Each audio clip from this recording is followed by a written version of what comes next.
Assalamualaikum warahmatullahi wabarakatuh.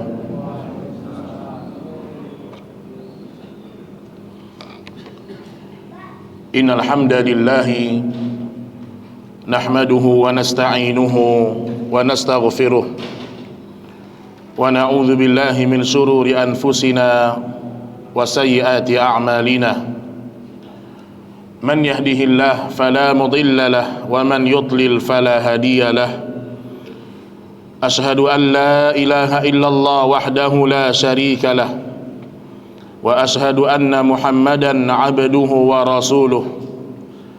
Ya ayyuhalladzina amanu taqullaha haqqa tuqatih wa la tamutunna illa wa antum muslimun.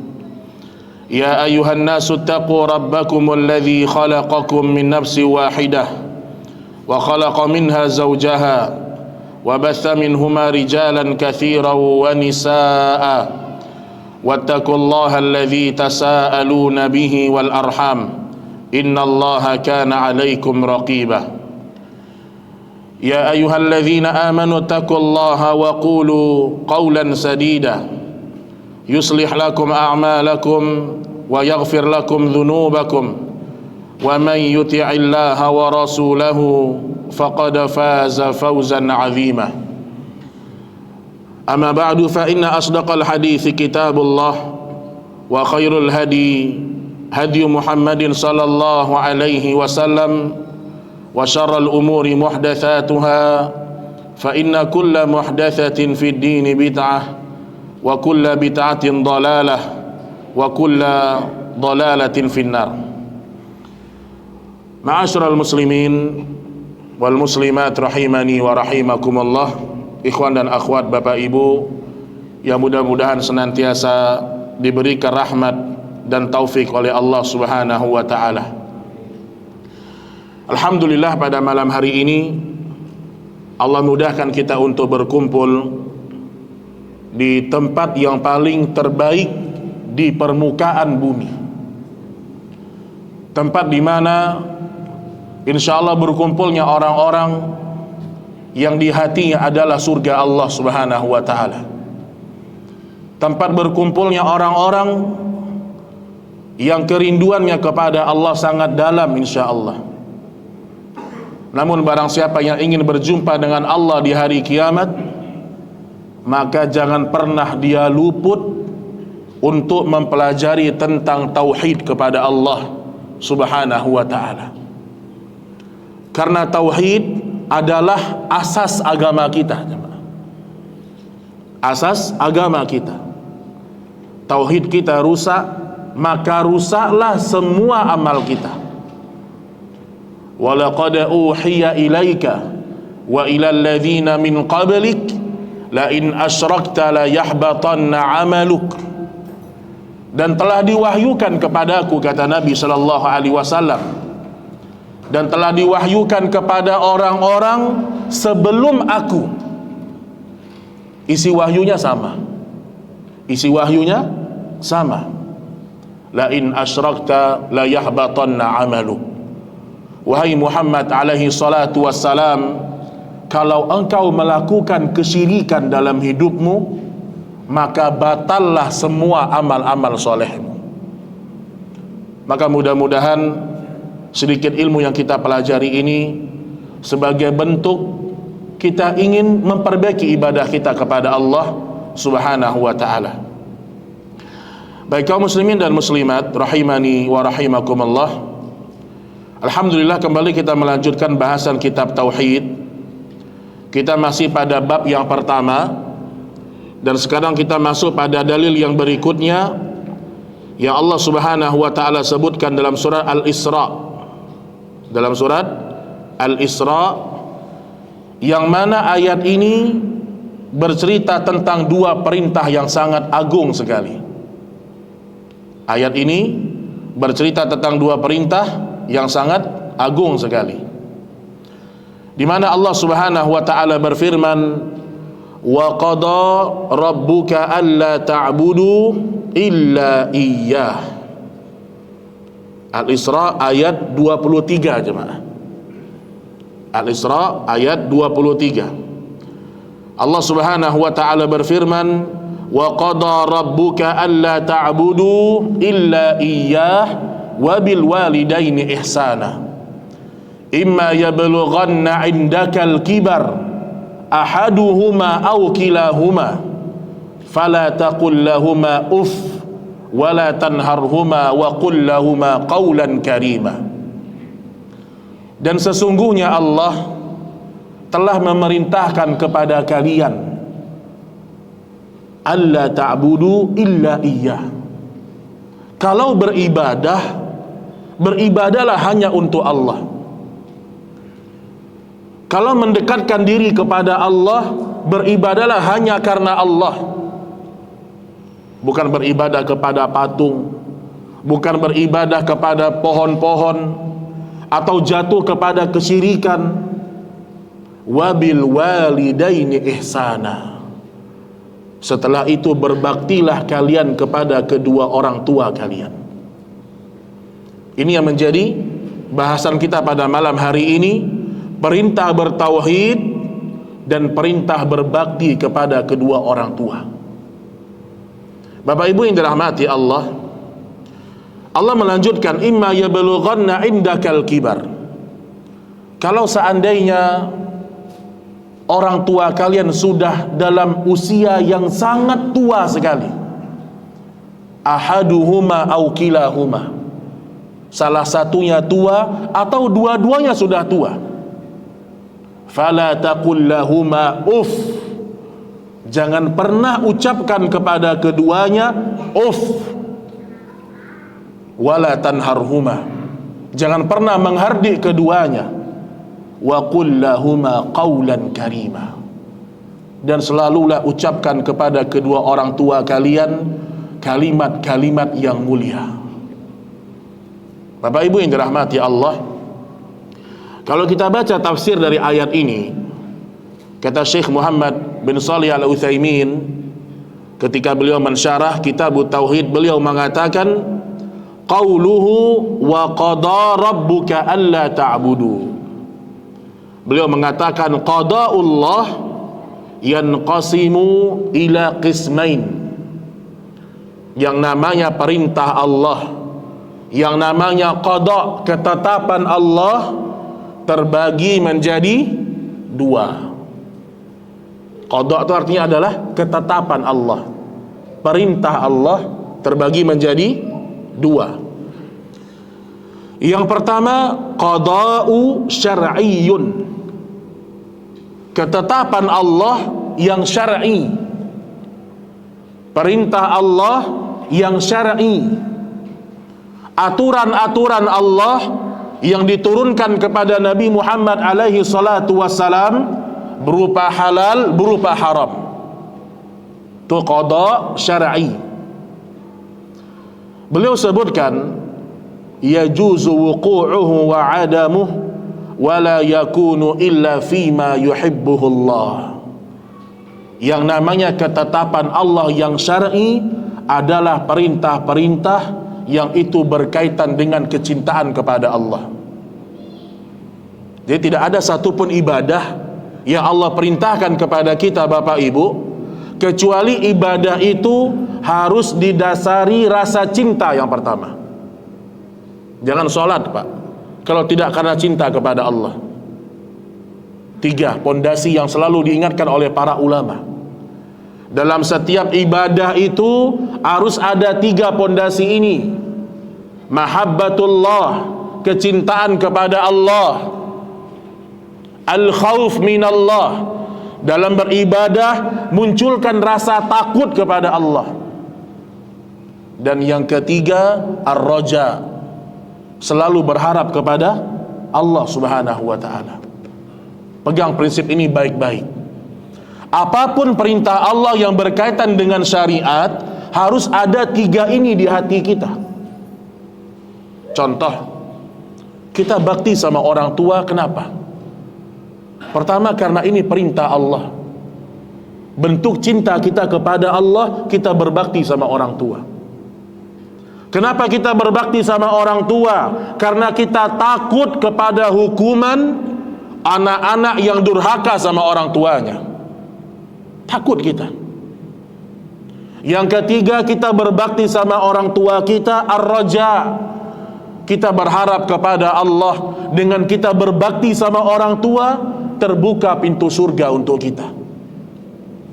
Makanya Pak, orang yang tidak bertauhid, mustahil dia bakti sama orang tuanya, apalagi orang tuanya nggak pernah merawat dia.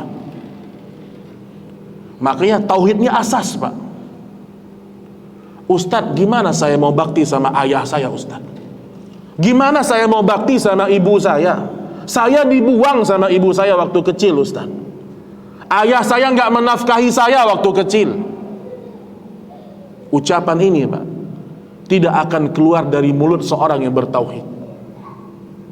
Orang bertauhid, seburuk apapun ayahnya, sezolim apapun ayahnya kepada dia, kalau sudah perintah Allah, dia jalan Pak. Jalan dia. Saya bakti sama orang tua saya karena perintah Allah kepada saya. Ini pegang jemaah. Kalau kita bakti sama orang tua murni karena orang tua itu, maka akan banyak anak yang durhaka. Tapi lihat, berbaktilah sama orang tua karena itu bagian dari tauhid kepada Allah. Kemudian qada yang kedua, nanti kita akan jabarkan lagi. Ketetapan Allah yang kedua, qada'u kauni. Ketetapan Allah yang di dalamnya berisi sesuatu yang Allah cinta, berisi sesuatu yang Allah benci. Kauni, sifatnya adalah alam. Sebagaimana Allah Subhanahu wa taala menceritakan tentang Bani Israel, ya Allah sebutkan dalam surat Al-Isra ayat yang keempat. Wa qadayna ila bani Israila fil kitabi la tufsidunna fil fil ardi marratayn wa la ta'lunna 'uluwan kabira. Allah mengatakan apa? Wa qadayna ila bani Israil. Kami telah menetapkan qada untuk Bani Israel, sungguh mereka akan merusak di muka bumi ini 2 kali kerusakan. Jadi maksudnya apa? Ada perbuatan manusia yang itu merupakan ketetapan Allah, tetapi Allah tidak ridhoi Pak. Allah tidak ridhoi. Itu namanya qada'un qauni. Ada orang mencuri, itu ketetapan Allah, tapi Allah tidak ridho dengan perbuatan mencuri. Ada orang yang membunuh manusia, itu ketetapan Allah, tetapi Allah tidak ridho dengan sikap pembunuhan tersebut. Jadi bisa dibedakan nih. Ada qada'un syar'i dan ada qada'un kauni. Ana mau tanya Bapak Ibu, kalau ada orang berniat misal menzolimi seseorang atau ngerampok Pak, ada orang berniat mengambil harta seseorang, mencuri, kemudian dia berhasil mencuri Pak. Pertanyaannya, ketika dia berhasil mencuri, apakah itu terjadi dengan izin Allah atau tidak?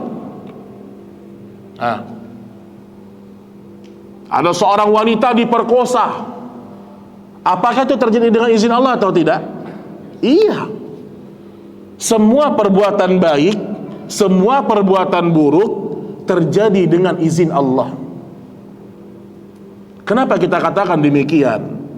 Karena kalau pencurian terjadi bukan karena izin Allah, seakan-akan Allah tidak bisa menghalangi seseorang, seakan-akan Allah tidak punya andil dalam perbuatan manusia. Tetapi ada perbuatan yang Allah cintai, ada perbuatan yang Allah murkai. Maka ini Bapak Ibu yang dirahmati Allah, perhatikan bahwasanya Nabi kita Muhammad alaihi salatu wassalam memerintahkan kepada kita untuk mentauhidkan Allah, kemudian berbakti kepada kedua orang tua. Sekarang kita lihat jamaah rahimani wa rahimakumullah. Abdullah bin Umar radhiyallahu taala anhu, ya, beliau pernah didatangi oleh seorang laki-laki yang dia menggendong ayahnya atau ibunya, saya lupa. Dia menggendong orang tuanya dari Asfahan, dari Iran, Pak. Dia gendong ibunya, dia gendong ibunya sampai dia berada di kota Makkah untuk beribadah haji. Dari Iran ke Makkah, Pak. Berapa lama dia berjalan kaki? Ketika dia sampai di hadapan Abdullah bin Umar, wahai sahabat Nabi, aku menggendong ibuku dan aku menjadi sebaik-baiknya tunggangan untuk ibuku. Kenapa dia nggak pilih onta untuk ibunya, Pak? Karena dia tahu ibunya sakit. Kalau ibunya naik onta, onta kadang-kadang langsung duduk, dan itu menyakiti ibunya, Pak. Itu dipikirin sama dia. Lebih baik saya yang gendong ibu saya daripada ibu saya naik onta. Kata Abdullah bin Umar, demi Allah, engkau belum menunaikan sedikit pun baktimu kepada ibumu. Artinya apa? Sudah seperti itu kebaikan seorang anak menggendong ibunya untuk ibadah haji, belum terbalas bakti orang tua kita, Pak. Belum terbalas jasa orang tua kita terhadap kita. Makanya orang kalau dia mentauhidkan Allah, dia akan ingat perintah Allah yang kedua setelah tauhid itu beradab kepada orang tua. Dan Allah sebutkan dalam surat ini, imma yablughanna indakal kibar ahaduhuma aw kilahuma. Nih kita bicara muamalah. Bagaimana cara bermuamalah kepada orang tua. Awas, ingat, penghormatan tertinggi kita setelah kepada Allah dan Rasulnya, kepada para sahabat, itu kita berikan kepada kedua orang tua kita. Senyuman kita, akhlak terbaik kita, pemberian terbaik kita untuk orang tua kita, baik laki-laki maupun wanita, secara umum hukumnya. Makanya Nabi kita Muhammad alaihi salatu wassalam diceritakan dalam Adabul Mufrad, ya, dari riwayat Abdullah bin Abbas radhiyallahu taala anhuma, pernah ada salah seorang wanita, Pak. Ini wanita dilamar oleh seorang laki-laki. Anda bisa lihat dalam kitab Imam Bukhari Adabul Mufrad, dalam urusan, dalam bab bakti sama orang tua. Laki-laki ini melamar seorang wanita, kemudian wanita ini ditolaknya lamarannya, gak diterima lamaran dia. Ini alangkah sedihnya, ya, seorang yang ditolak lamarannya. Akhirnya pergi laki-laki ini, datang laki-laki yang kedua melamar wanita ini, diterima sama wanita ini.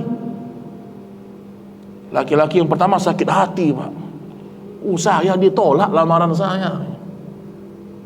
Karena saking cemburunya, saking dendamnya dia, dibunuhnya wanita itu. Dibunuhnya wanita itu. Kemudian dia mau taubat sama Allah, Pak. Dia mau taubat kepada Allah. Dia menghadap kepada Abdullah bin Abbas radhiyallahu taala anhuma. Wahai Ibnu Abbas, aku ingin bertaubat kepada Allah. Aku telah membunuh seorang wanita. Apa kata Ibnu Abbas? Ahayya walidaki, apakah ibumu masih hidup? Habis bunuh orang nih, mau taubat, Pak. Kata Ibnu Abbas apa? Apakah ibumu masih hidup atau tidak? Nggak disuruh sholat, nggak disuruh sedekah, nggak disuruh perang jihad, enggak. Tapi yang dikatakan Abdullah bin Abbas, apakah ibumu masih hidup? Kata dia, ibuku sudah mati. Ibuku sudah wafat. Kemudian kata Ibnu Abbas, kalau begitu beramallah sebanyak-banyaknya. Terus pergi orang ini. Ada sahabat yang mendengar ucapan Ibnu Abbas tadi, apakah ibumu masih hidup? Dia nanya, wahai Ibnu Abbas, kenapa kau tanyakan kepada dia tentang ibunya?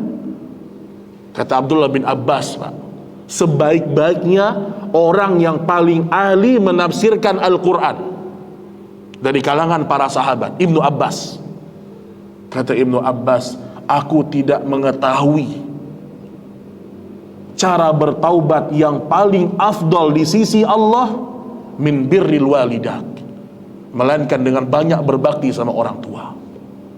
Ini jemaah, dosa membunuh orang itu bisa diampuni Allah kalau kita memperbanyak bakti sama orang tua kita. Ingat antum, perhatikan kondisi orang tua kita, apalagi kalau sudah tua. Makanya Syekh Utsaimin sebutkan, ada usia-usia di mana kita memiliki banyak tanggung jawab. Usia di mana kita sudah menikah, satu sisi kita punya istri, sang istri punya suami dan punya anak-anak.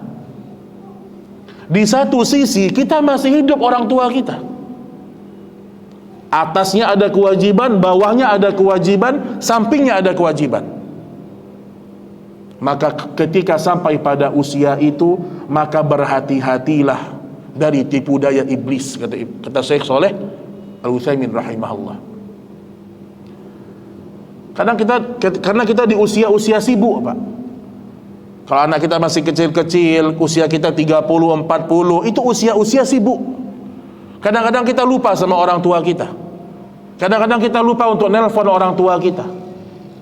Usia-usia rentan seorang anak durhaka sama orang tua. Kata Syekh Utsaimin, maka jangan pernah dia mengucapkan sama orang tuanya. Dari firman Allah, Pak. Jangankan nampar, mengucapkan aja nggak boleh, Pak. Seburuk apapun orang tua kita, sejengkel apapun orang tua kita sama kita. Makanya orang kalau sudah belajar tauhid, dia sudah lihat dosa itu ada urutan.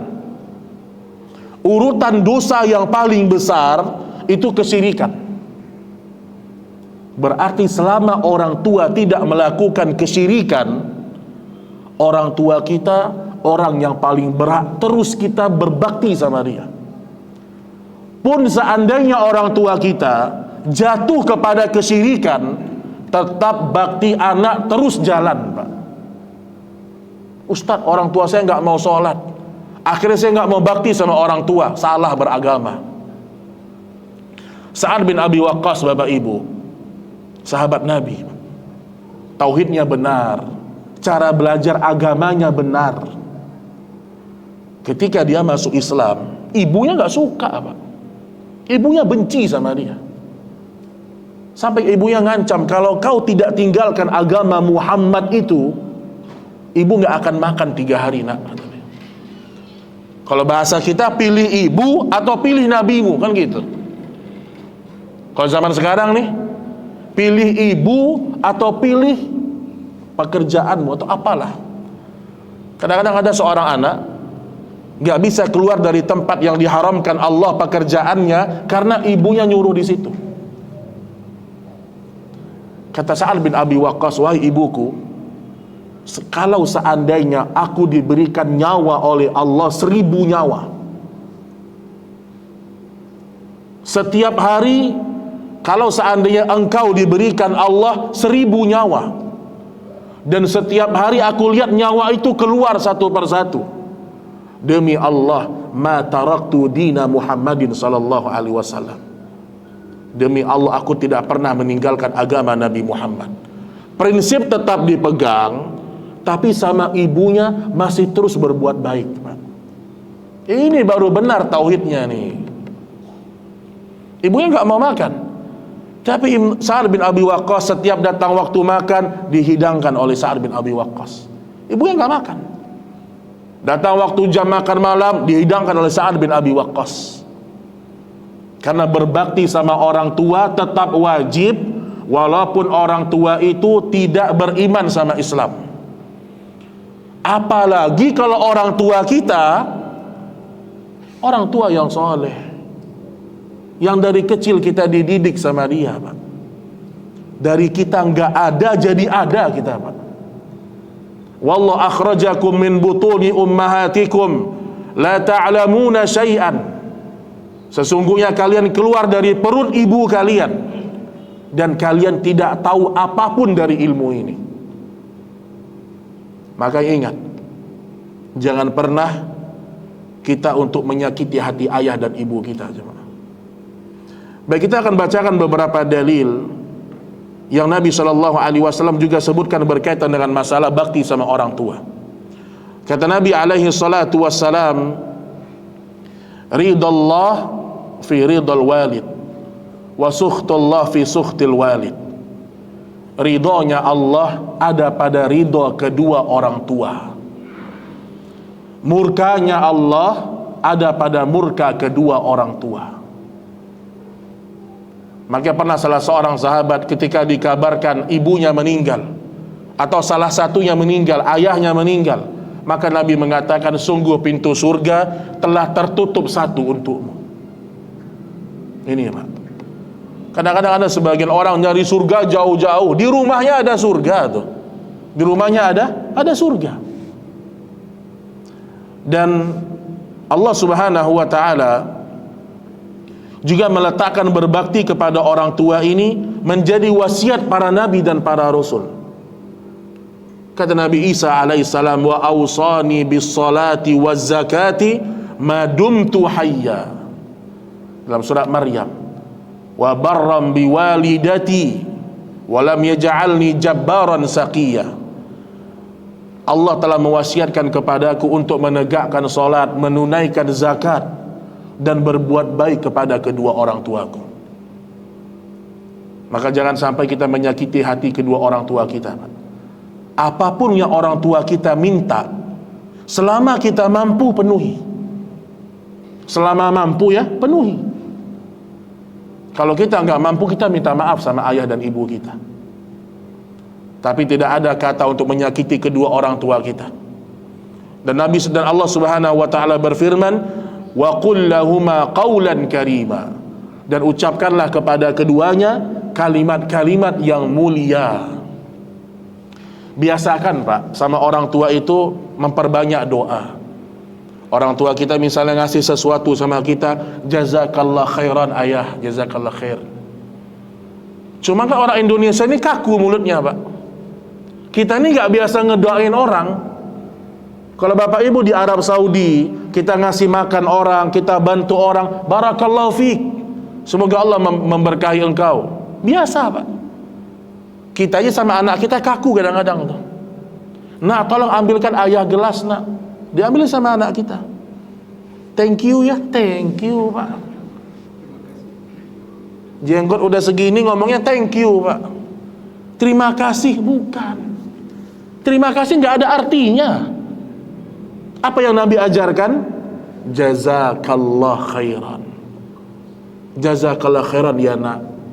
Istri kita melayani kita, memasakkan masakan untuk kita, jazakillahu khairan, semoga Allah memberikan kebaikan kepadamu. Biasakan di rumah seperti itu Pak. Cuman kan mulut kita ini kaku rasanya kan. Kaku Pak, karena nggak biasa. Siapa di antara kita yang pernah ngomong sama ayah, wahai ayah, saya cinta ayah karena Allah. Itu ayahnya merinding. Maksudnya gimana nih? Karena saking jarangnya ngomong baik sama orang tua.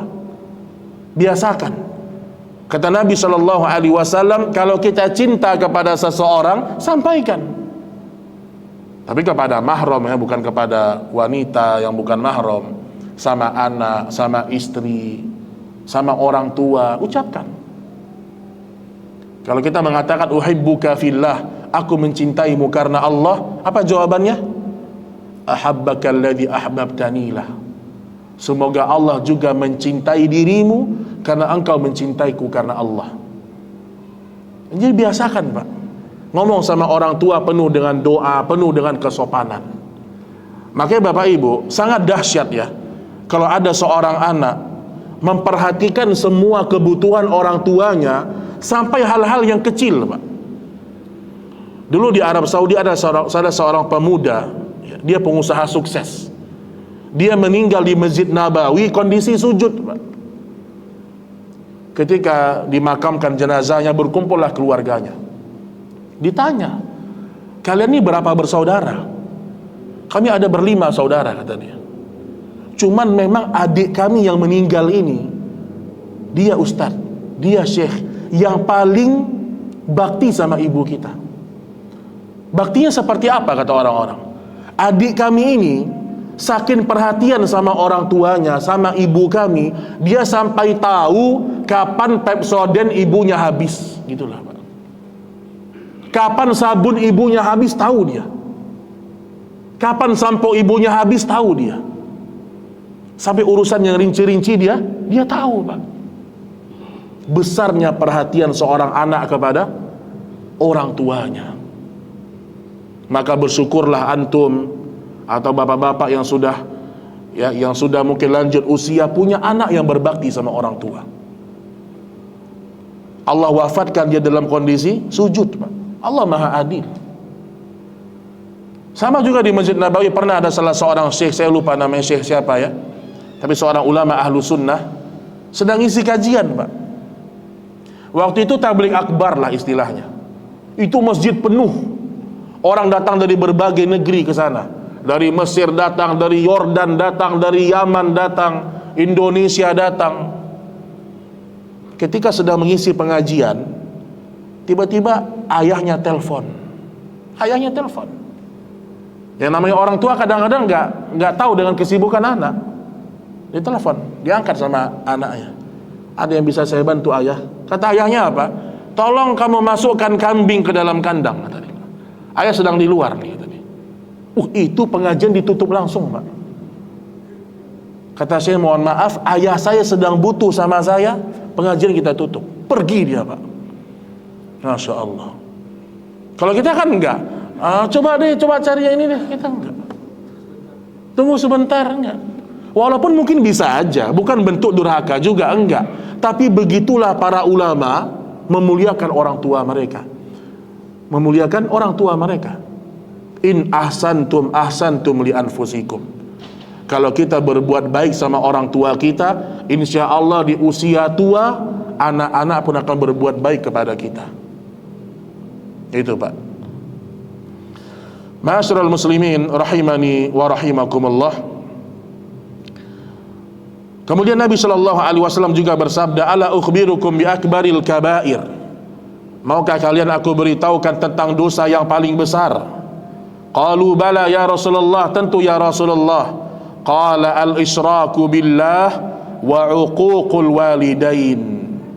Berbuat syirik kepada Allah dan durhaka kepada orang tua. Ulama kasih contoh beberapa bentuk adab yang kurang baik sama orang tua kita. Contoh Pak, kita punya istri nih Pak, kita mau jemput orang tua kita, mau pergi jalan-jalan misalnya, pakai mobil nih. Kalau orang tua kita mau masuk, persilahkan. Ibu mau di depan, istri kita di belakang. Ini kalau sebagai suami yang benar nih. Kalau ibu kita mau masuk mobil, ayah kita mau masuk mobil, kasih dia pilihan. Ayah mau di depan atau di belakang.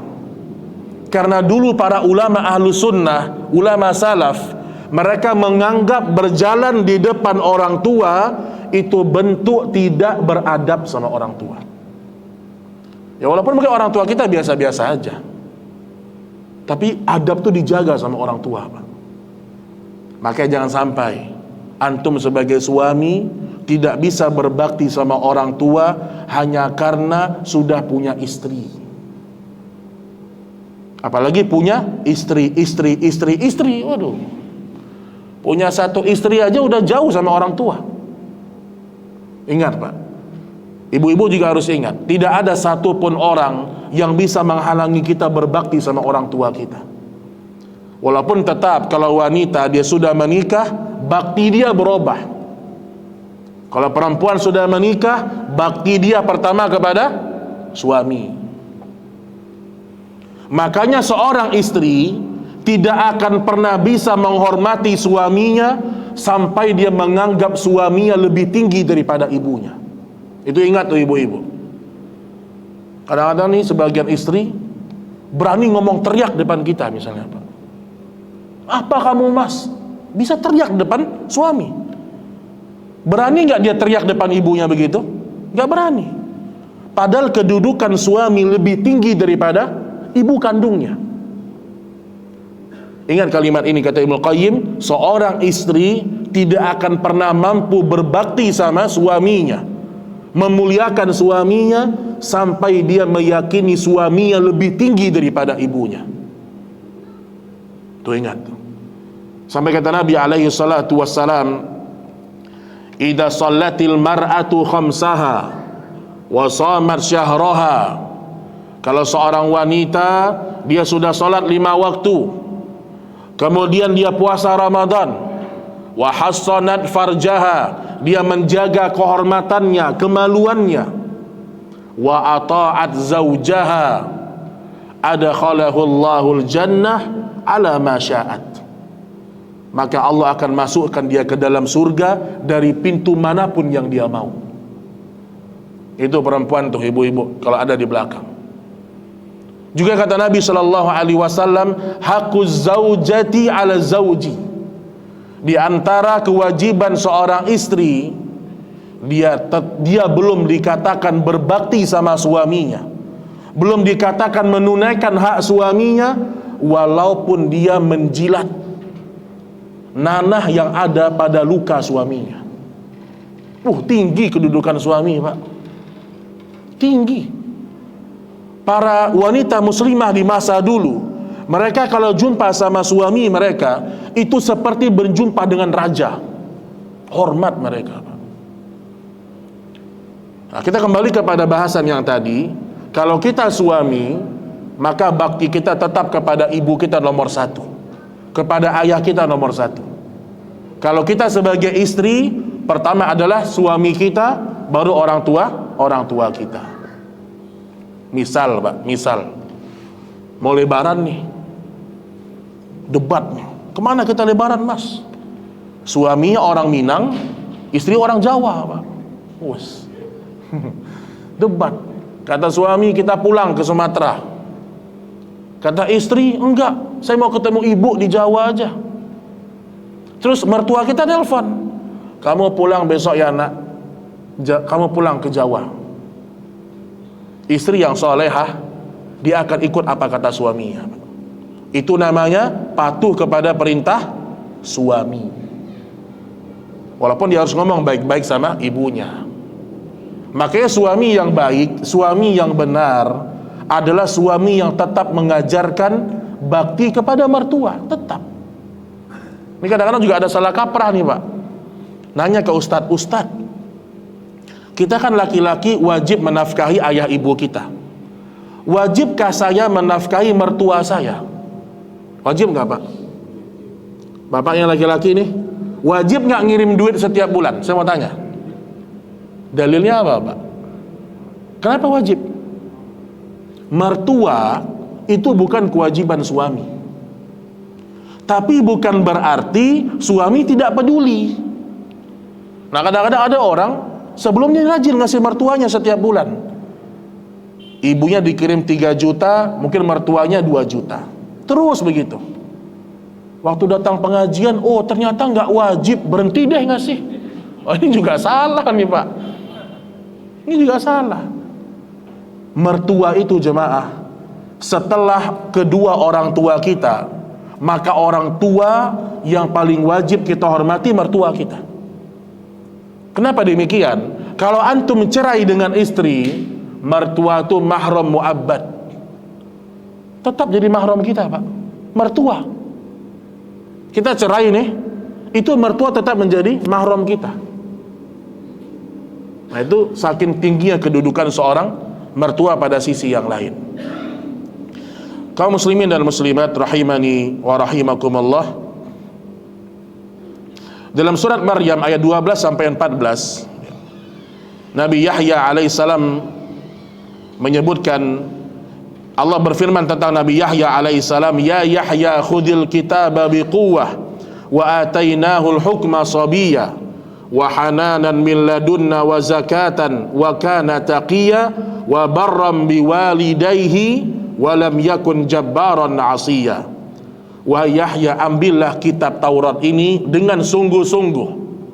Kalau kita adalah Al-Quran, dan kami berikan kepadanya hikmah ketika dia masih anak-anak, Nabi Yahya alaihissalam.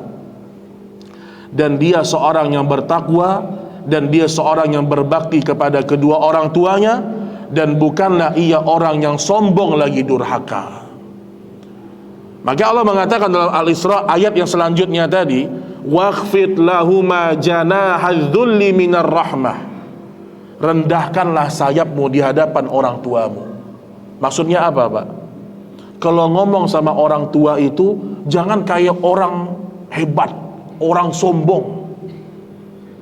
Orang tuanya petani ngomong pakai bahasa Inggris, mana bisa orang tuanya?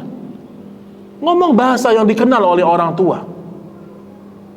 Jangan tunjukkan kehebatan kita depan orang tua.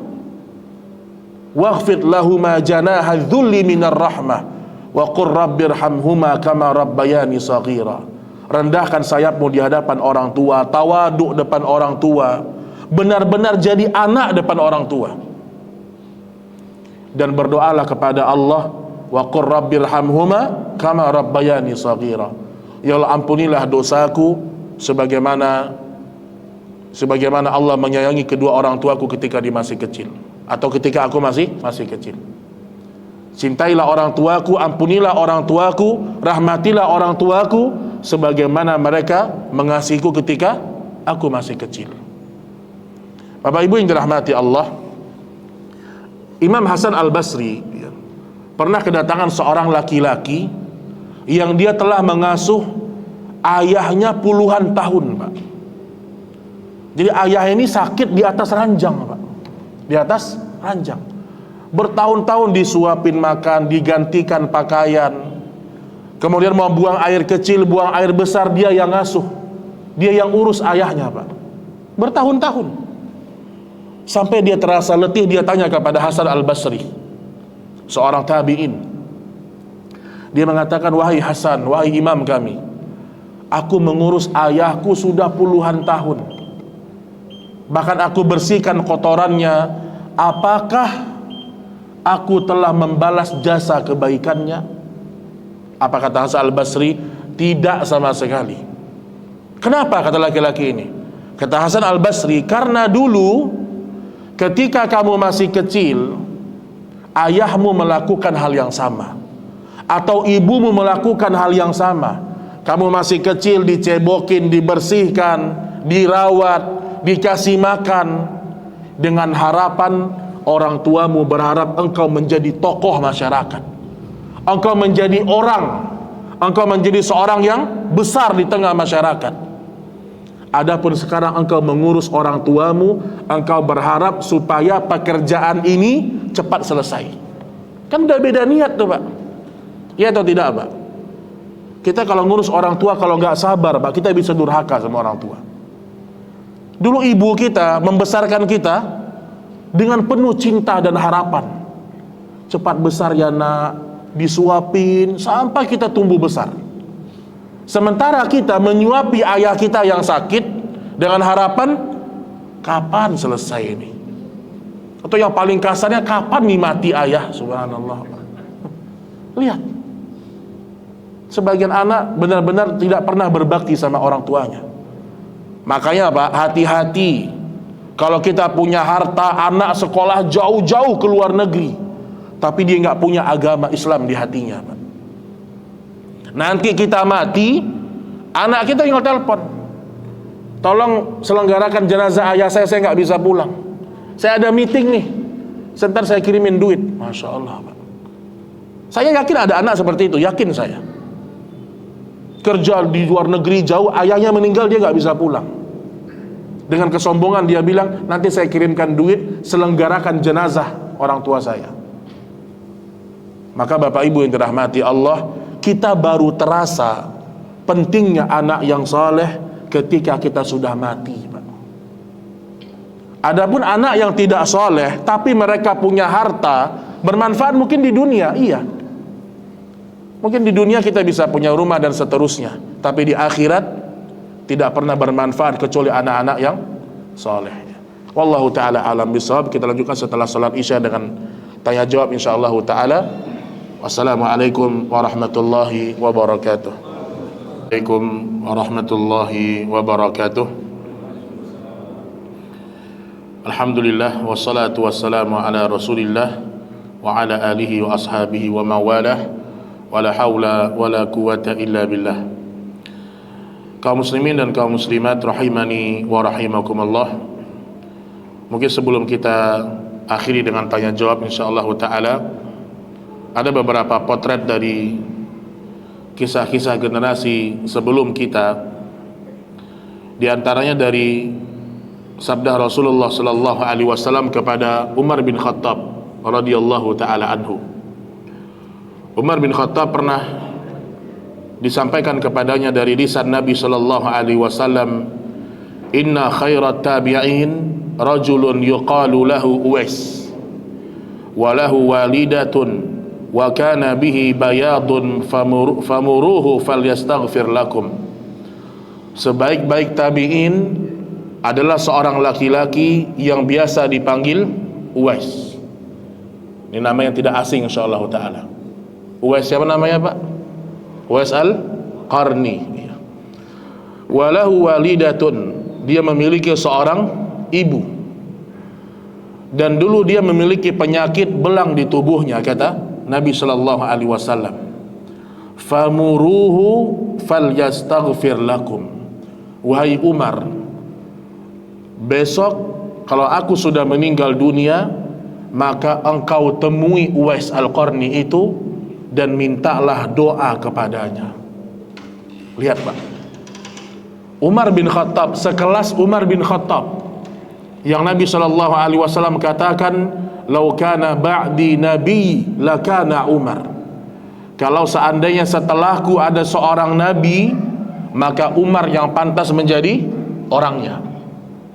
Tapi lihat, sekelas Umar bin Khattab disuruh sama Nabi, kalau jumpa sama Uwais, kamu minta doa sama dia. Subhanallah Pak. Uwais Al-Qarni ini hidup di masa siapa Pak? Di masa Nabi masih hidup. Uwais Al-Qarni itu tinggal di Yaman ya. Dan dia hidup di masa Nabi masih hidup. Dia rela untuk tidak berjumpa dengan Nabi sallallahu alaihi wasallam karena ada seorang ibu yang sedang dia asuh. Dia nggak mau tinggalkan ibunya, Pak. Maka kata para ulama sirah, Uwais Al-Qarni bukanlah sahabat. Dia bukan sahabat, dia seorang tabi'in. Karena dia tidak pernah langsung berjumpa dengan Rasul sallallahu alaihi wasallam, padahal dia sezaman dengan Nabi. Dia satu zaman dengan Nabi sallallahu alaihi wasallam. Karena syarat menjadi salah seorang sahabat, dikatakan sahabat, dia harus melihat Nabi dan Nabi melihat dia. Dan dia beriman ketika masih berjumpa dengan Nabi dan dia wafat di atas keislamannya. Itu salah satu di antara syarat untuk menjadi salah seorang sahabat Rasul sallallahu alaihi wasallam. Lihat Bapak Ibu, amalnya sangat luar biasa, berbakti sama ibunya, sehingga Umar bin Khattab disuruh minta doa kepada Uwais Al-Qarni radhiyallahu taala anhu wa ardah. Kemudian juga disebutkan dari kisah bakti seorang salaf bernama Ibnul Munkadir. Apa kata Ibnul Munkadir? Bitu a'zimu rijala ummi. Kata beliau, saya bermalam sambil memijit kaki ibu saya. Dia bermalam sambil dia pijit kaki ibunya. Wa bata Umar yusalli lailatah. Sementara Umar, saudara kandungku, saudara kandungnya Ibnul Munkadir, bermalam sambil sholat malam semalam suntuk. Fama sarrani lailati bilailatih. Namun saya tidak mau pahala saya ditukar dengan pahala saudaraku. Maksudnya apa? Sebagian salaf mengatakan berbakti kepada ibu, memijit kakinya, itu terkadang bisa dikalahkan dengan, tidak terkalahkan walau dengan ibadah sholat malam, Pak. Jadi jangan remehkan. Jadi ibadah itu bukan hanya sholat, termasuk membahagiakan orang tua kita adalah ibadah yang tinggi kepada Allah Subhanahu wa ta'ala. Kemudian juga di antara hadis Nabi sallallahu alaihi wasallam Raghima anfun thumma raghima anfun thumma raghima anfu man adraka abawaihi indal kibar ahaduhuma aw kilaihima falam yadkhulil jannah. Sungguh celaka, sungguh celaka, sungguh celaka. 3 kali, Pak. 3 kali didoakan kecelakaan oleh Nabi sallallahu alaihi wasallam. Didoakan kehancuran oleh Nabi sallallahu alaihi wasallam. Seorang yang mendapatkan kedua orang tuanya dalam usia lanjut atau salah satunya, tetapi tidak bisa membuat dia masuk surga. Artinya apa? Dia punya orang tua yang sudah lanjut usia, tapi dia nggak mau berbakti sama kedua orang tuanya. Dan ingat ikhwan, berbakti sama orang tua puncak yang paling tinggi ketika mereka di usia tua, Pak.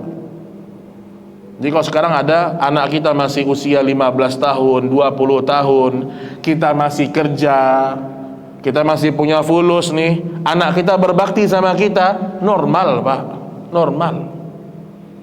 Tapi ketika kita sudah tua, kita udah pensiun, nggak punya penghasilan lagi, nggak punya pemasukan lagi, anak-anak kita sudah punya gaji bulanan, dia sibuk dengan keluarganya, tapi dia masih bisa berbakti sama kita, ini baru anak yang soleh.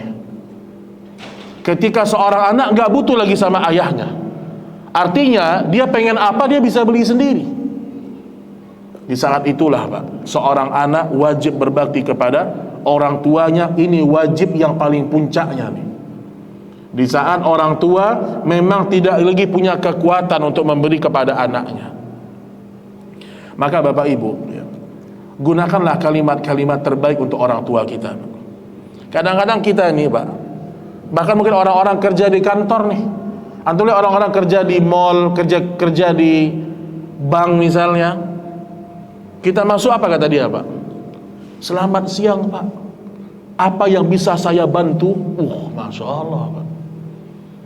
Kalimat apa yang bisa saya bantu atau ada nggak yang bisa saya bantu, ini kalimat harusnya kita ucapkan sesering mungkin sama orang tua kita. Ini kita sampaikan sama orang tua kita. Kita telepon ibu kita, Bu, bulan ini ada yang bisa saya bantu nggak? Ayah, bulan ini ada yang bisa saya bantu nggak? Jangan nunggu orang tua minta sama kita, Pak. Orang tua nggak bakal minta sama anaknya, padahal dia pengen.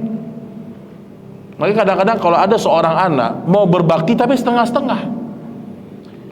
Dia tahu orang tuanya suka buah misalnya, orang tua suka durian, tahu dia. Ditawarkan ke orang tuanya, ya mau makan durian nggak malam ini? Orang tua kadang-kadang malu, nggak usah deh, nggak usah. Langsung aja belikan, kasih. Jangan dikasih tawaran-tawaran sama orang tua. Kalau kita memang tahu orang tua kita suka, orang tua kita senang dengan itu, langsung tawarkan. Kita dengar nih selentingan orang tua kita pengen berangkat umroh, udah pernah tapi pengen lagi.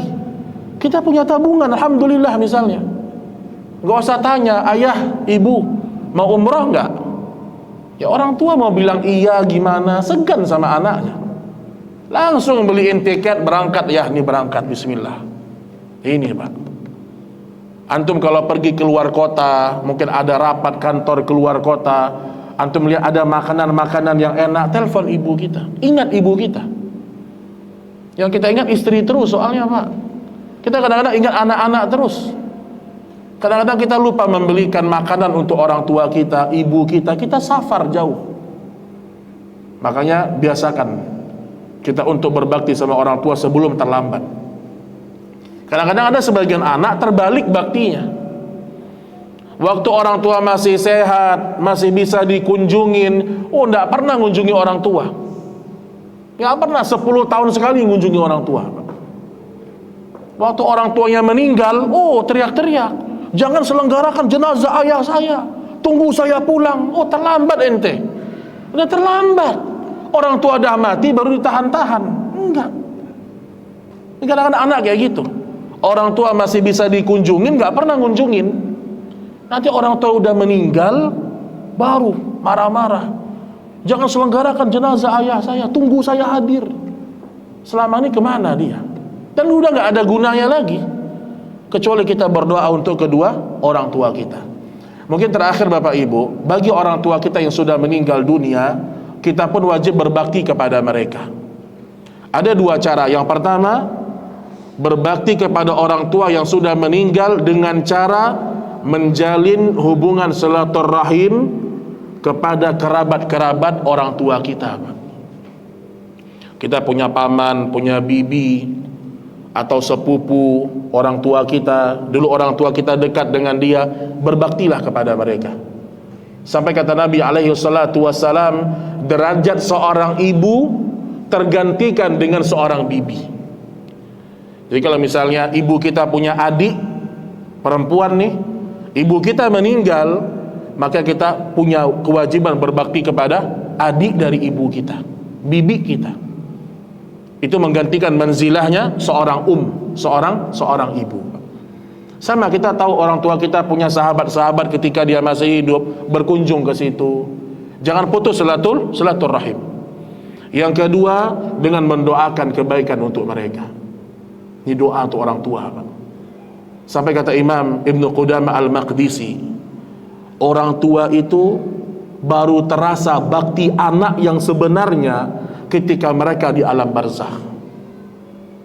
Sampai kata Nabi sallallahu alaihi wasallam, ada orang tua yang seharusnya masuk ke dalam api neraka, tapi karena istighfar anaknya, Allah angkat derajatnya di surga. Ini. Makanya Bapak Ibu, perbanyak kita amal soleh, perbanyak mendoakan orang tua kita. Dan itu bagian diantara kewajiban seorang anak untuk berbakti kepada orang tua ketika orang tua sudah meninggal dunia. Kalau ada wasiatnya yang tidak bertentangan dengan agama, tunaikan. Kalau ada warisan yang dia berikan kepada kita, harta yang dia tinggalkan, pakai sebaik-baiknya. Jangan sampai ayah kita meninggal, malah kita berantem masalah warisan, berantem. Ini nih. Nah, termasuk nih Pak, kita yang punya harta, kita sebagai orang tua nih misalnya, kalau memang kita kerasa kayaknya umur saya udah 70 Ustaz, udah 60-an Ustaz, bonusnya udah banyak nih, udah 70, udah 10 tahun bonusnya. Kita punya harta Pak, tidak semua harta kita harus diwariskan. Kita perbanyak amal soleh, wakaf, sedekah jariyah, karena belum tentu harta warisan kita dipakai dalam ketaatan, belum tentu. Maka tidak semua harta itu harus diwariskan kepada anak-anak, karena besok di akhirat kita masing-masing. Nah, pertanyaannya sebelum kita bertanya jawab, bolehkah kita mendoakan ampunan untuk orang tua yang meninggal dalam kondisi musyrik? Ini bahasan tauhid nih, penting. Jawabannya tidak boleh. Kita punya ibu kita Kristen, Pak, Nasrani, tapi udah meninggal. Kita nggak boleh mendoakan ampunan untuk dia. Kalau ibu kita masih hidup, dia Nasrani atau agama selain Islam, kita boleh doakan, tapi doa hidayah cukup. Doa untuk dia dapat hidayah. Dalilnya apa? Ketika Abu Thalib meninggal dunia, ini paman Nabi meninggal dunia, Nabi mengatakan, ay ammi qul la ilaha illallah, wahai pamanku ucapkan la ilaha illallah, kalimatun uhajju laka biha indallah, dengan kalimat ini aku akan membelamu di hari kiamat. Alhasil Abu Thalib meninggal dalam kondisi musyrik. Apa kata Nabi? La astaghfiranna lak ma lam anha anhu, aku akan tetap mendoakan Abu Thalib, kata Nabi, selama aku tidak dilarang oleh Allah. Langsung turun ayat, ma kana lin nabi walladzina amanu ay yastaghfiru lil musyrikin walau kanu uli qurba min ba'di ma tabayyana lahum annahum ashabul jahim. Tidak pantas wahai Muhammad, engkau seorang nabi, dan tidak pantas orang-orang beriman memohon ampun untuk orang-orang musyrik walaupun itu kerabat terdekatmu, karena sesungguhnya mereka adalah penduduk neraka jahanam. Nah, jangan pakai perasaan, Pak. Agama nggak bisa pakai perasaan. Masa nggak bisa, Ustaz? Nggak bisa. Ayahnya Nabi Ibrahim dalam neraka jahanam besok, Pak. Ayahnya Nabi Ibrahim dalam neraka jahanam. Istrinya Nabi Lut dalam neraka jahanam. Banyak para nabi keluarga yang masuk dalam neraka karena agama ini dengan wahyu. Makanya Allah Maha Adil, Pak. Na'udzubillah, na'udzubillah. Sebagai contoh aja, kalau seandainya kita masuk surga besok dan ternyata ada di antara kita atau di antara sebagian manusia yang memang ayahnya wafat dalam kondisi Nasrani, musyrik, apakah besok seorang anak ketika melihat ayahnya disiksa dalam neraka dia menangis? Sedih gak dia, Pak? Kita masuk surga nih, ternyata ibu kita musyrik meninggalnya, diazab dalam neraka. Apakah kita menangis melihat ibu kita, Pak? Enggak. Tidak ada tangisan di surga, Pak. Udah nggak ada kesedihan di surga. Jadi jangan bawa, oh berarti besok saya sedih, Ustaz. Saya masuk surga, ibu saya masuk neraka. Nggak ada kesedihan. Udah. Fala ansaba bainahum, terputus hubungan nasab di akhirat. Kita nggak akan sedih melihat orang yang kita cintai dalam neraka kalau dia orang-orang musyrik. Ini akidah yang harus dipegang, Pak. Jangan sampai kita masih mendoakan kerabat-kerabat kita yang meninggal dalam kondisi musyrik, nggak boleh.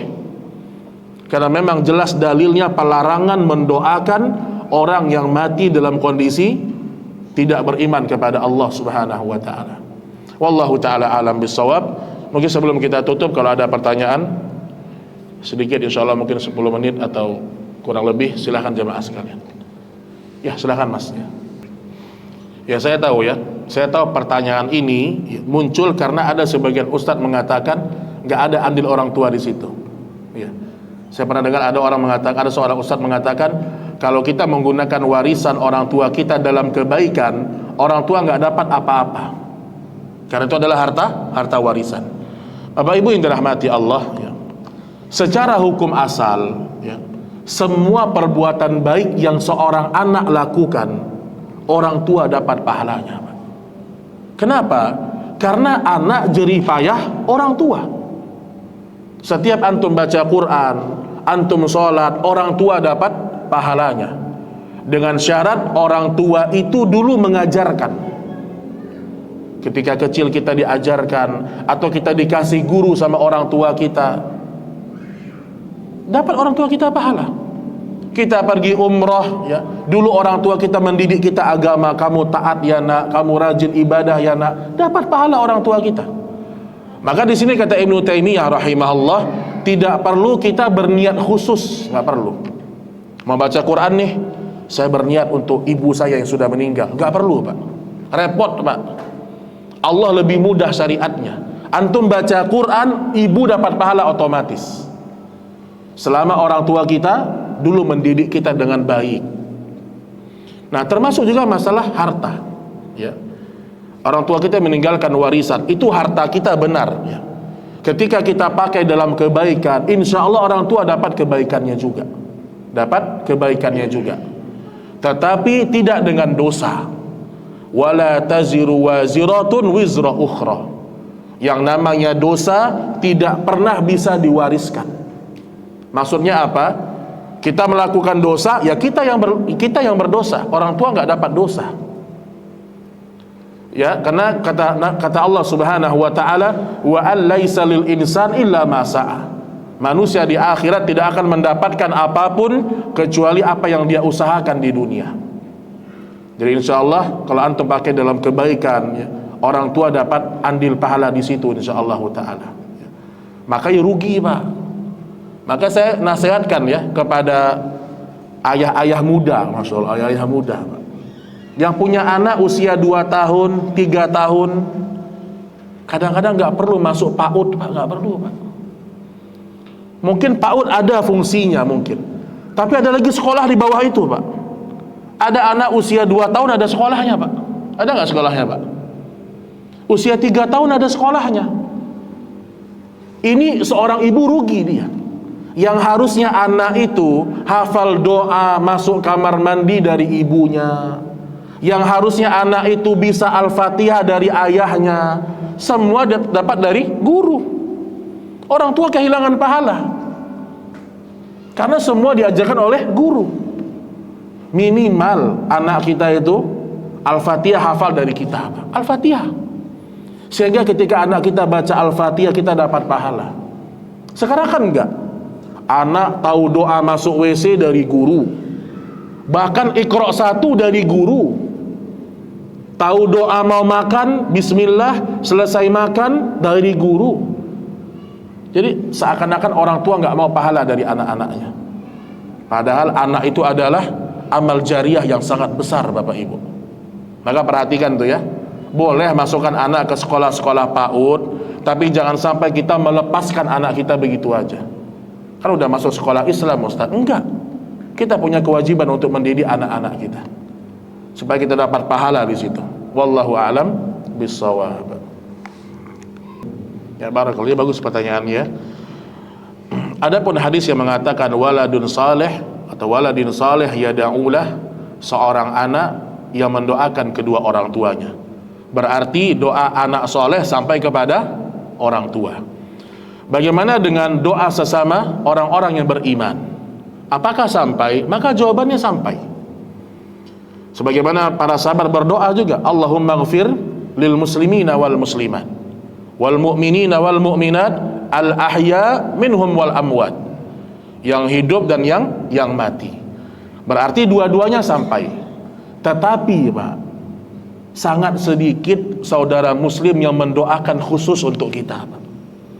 Makanya ada keutamaan untuk anak yang soleh. Kita ini kalau jujur-jujur Pak, kita sangat jarang mendoakan abang kita Pak. Jarang kita Pak.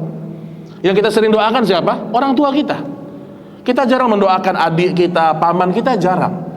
Tapi yang sering kita doakan siapa? Orang tua. Makanya ada hadis yang menjelaskan tentang keutamaan memiliki seorang anak yang soleh. Dia akan lebih sering untuk didoakan. Nah, tetapi di sini kata para ulama, ini bukanlah pembatasan. Bagaimana Ustadz dengan orang yang tidak punya anak misalnya? Imam An-Nawawi Pak, beliau tidak menikah Pak. Beliau tulis kitab Riyadhus Shalihin, hadis Arba'in, kitab At-Tibyan fi Adabi Hamalatil Quran. Beliau nggak punya anak karena usia 40 tahunan sudah meninggal, dan kesibukannya terhadap ilmu luar biasa, dan beliau tidak menikah. Tapi apa kata para ulama? Kalau tujuan menikah mendapatkan anak, kemudian anak mendoakan kita, Imam An-Nawawi lebih besar yang dia dapatkan. Kenapa? Karena jutaan kaum muslimin setiap membaca kitab Riyadhus Shalihin mendoakan Imam An-Nawawi. Qala al-Imam An-Nawawi rahimahullahu ta'ala. Dapat dia pahalanya. Jadi jangan juga berkecil hati bagi antum mungkin sampai usia tua belum punya anak ya. Tetap ya, doa orang-orang yang beriman itu akan sampai kepada kita kalau kita sudah meninggal dunia insyaallah taala. Makanya Pak, pilihlah teman yang kita yakin kalau kita meninggal dia ikut menyolatkan kita. Pilih teman-teman yang seperti itu Pak.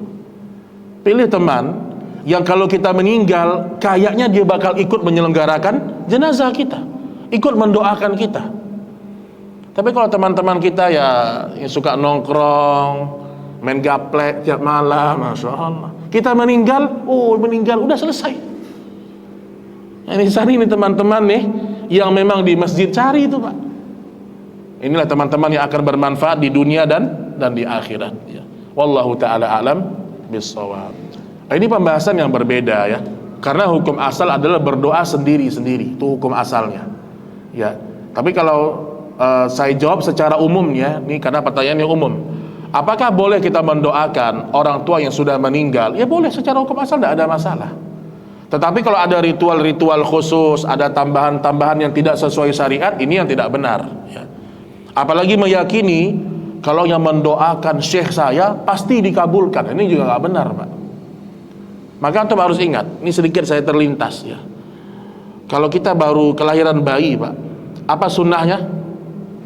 Kita gigit kurma, kemudian apa istilah ini Pak?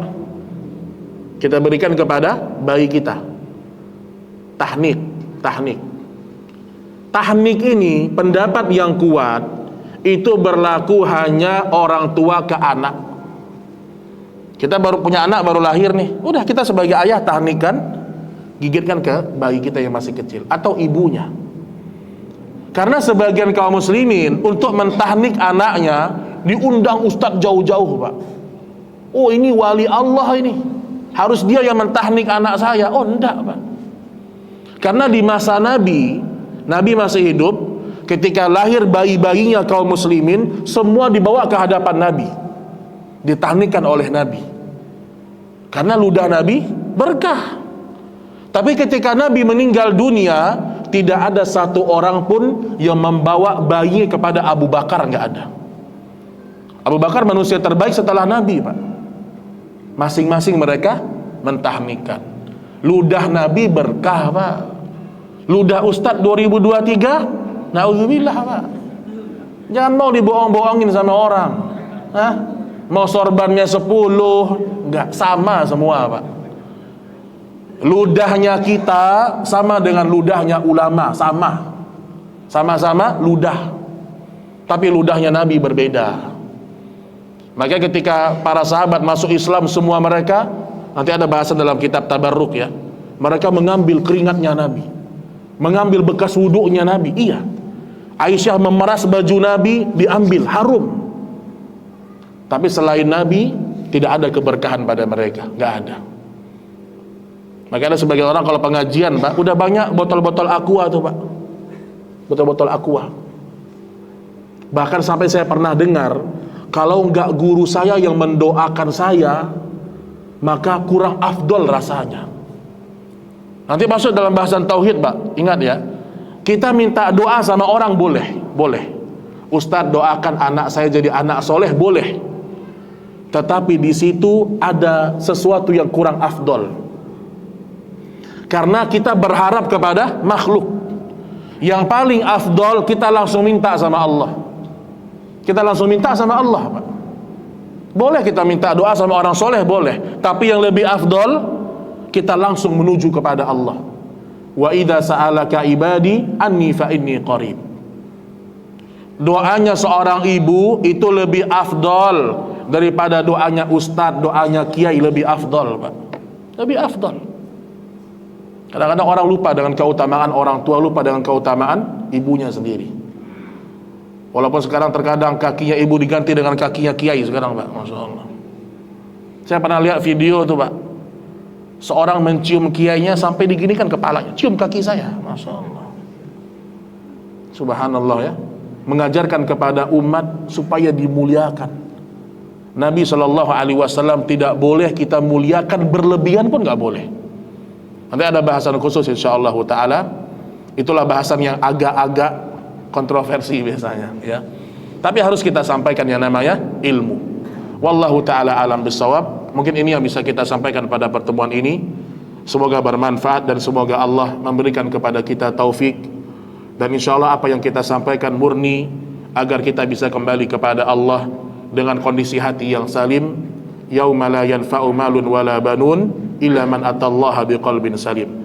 Aqulu qawli hadza subhanakallahumma wa bihamdik asyhadu an la ilaha illa anta astaghfiruka wa atubu ilaik. Wassalamu alaikum warahmatullahi wabarakatuh.